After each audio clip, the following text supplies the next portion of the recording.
أعوذ بالله من الشيطان الرجيم ولقد أخذ الله ميثاق بني إسرائيل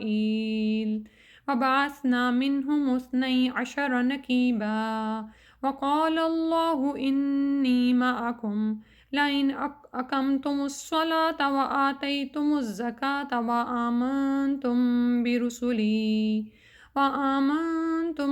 برسلي وعزرتموهم وأقرضتم الله قرضا حسنا لأكفرن عنكم سيئاتكم ولأدخلنكم جنات تجري من تحتها الأنهار فمن كفر بعد ذلك منكم فقد ضل سواء السبيل فبما نقضهم ميثاقهم لعناهم وجعلنا قلوبهم قاسية يحرفون الكلم عن مواضعه ونسوا حظا مما ذكروا به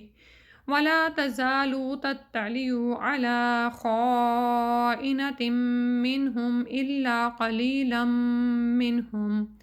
فاعف عنهم واصفح إن الله يحب المحسنين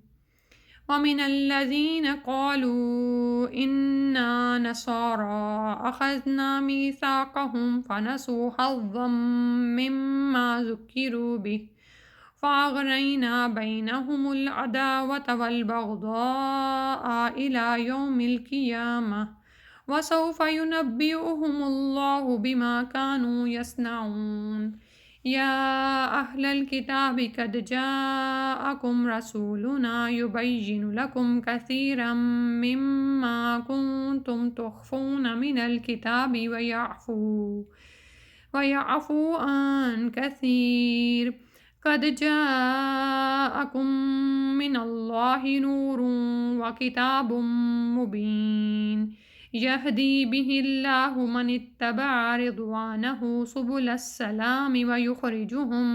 من الظلمات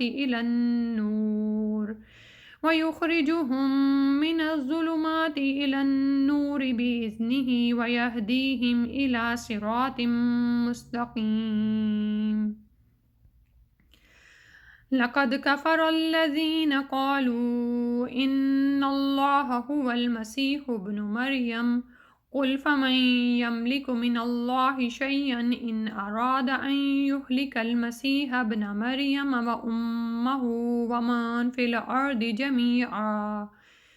ولله ملك السماوات والأرض وما بينهما يخلق ما يشاء